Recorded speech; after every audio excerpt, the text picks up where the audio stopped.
atau apa ya, kurang adab kita ini antara masjid dengan bandara, yang mana kira-kira yang lebih humble kepada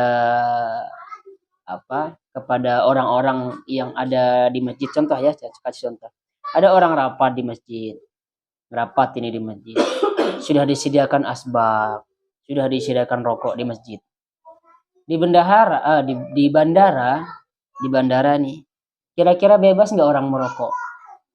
Kenapa kira-kira orang tidak bebas ngerokok? Mengganggu, mengganggu.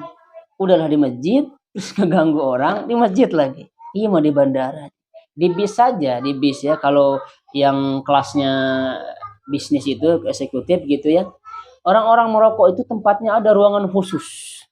Pintunya nggak boleh dibuka. Itu orang muslim mereka ngerokok. Gitu. Cuma kan di masjid. Jadi itu adabnya kurang baik ya. Baik, kita mulai. Assalamualaikum warahmatullahi wabarakatuh. Alhamdulillah wassalatu wassalamu ala Rasulillah. Asyhadu an la ilaha illallah wahdahu la syarikalah wa asyhadu anna Muhammadan abduhu wa rasuluh. Allahumma shalli ala Muhammad wa ala ali Muhammad.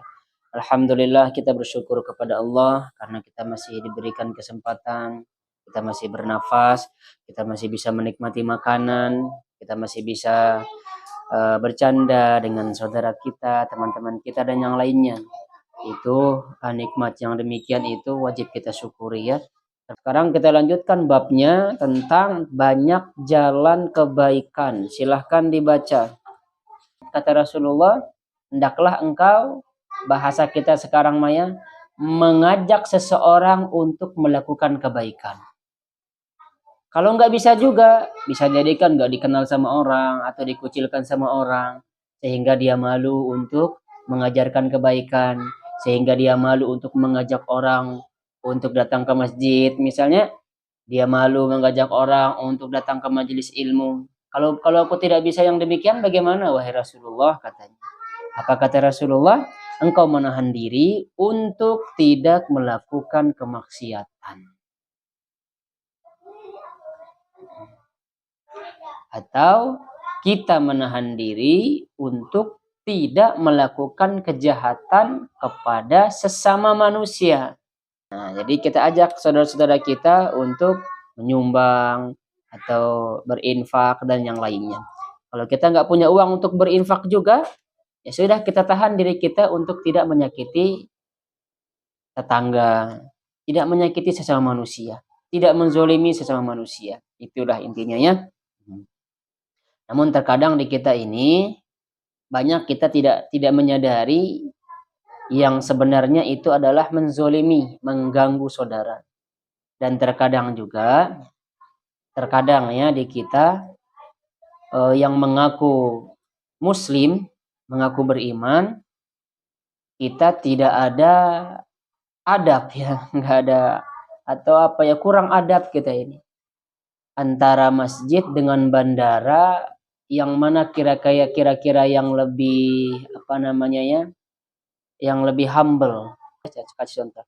Ada orang rapat di masjid, rapat ini di masjid. Sudah disediakan asbak, sudah disediakan rokok di masjid. Di bandara nih, kira-kira bebas nggak orang merokok? Kenapa kira-kira orang tidak bebas ngerokok? Mengganggu, udahlah di masjid, terus ngeganggu orang di masjid lagi. Iya, mau di bandara. Di bis saja, di bis ya. Kalau yang kelasnya bisnis itu, eksekutif gitu ya. Orang-orang merokok itu tempatnya ada ruangan khusus. Pintunya nggak boleh dibuka. Itu orang muslim mereka ngerokok. Gitu. Cuma kan di masjid. Jadi itu adabnya kurang baik ya. Kalau misalkan mau merokok mah di luar saja, tidak usah di masjid. Nah, kita lanjut silahkan. Hadis ke 120.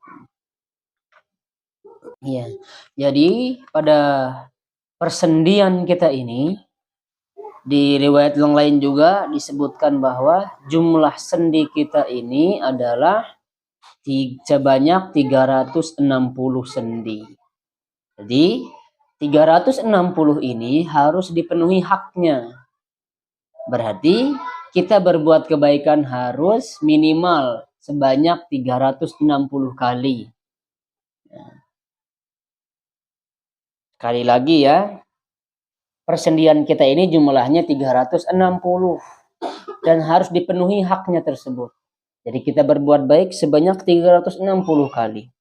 Oleh karenanya Rasulullah bersabda, subhanallah adalah sedekah, tahmid adalah sedekah. Ini bagi saudara-saudara kita yang sekiranya mereka tidak mampu untuk bersedekah dengan harta, maka perbanyaklah membaca alhamdulillah, subhanallah, ya, Allahu akbar, la ilaha illallah, dan yang lainnya. Lalu kemudian 360 sendi yang wajib kita penuhi haknya, cukup kita melakukan sholat 2 rakaat. Artinya sholat duha itu. Kita melakukan sholat duha 2 rakaat, itu sudah memenuhi hak daripada sendi kita yang jumlahnya 360 tersebut.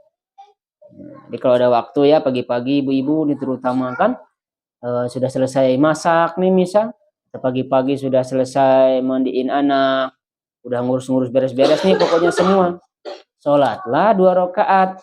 Karena sholat 2 rakaat ini tidak akan nggak nyampe 5 menit, nggak nyampe 4 menit juga nggak nyampe, paling 2 menit lah, 1 rakaat 1 menit, 1 rakaat 1 menit. Sederhana ini ya.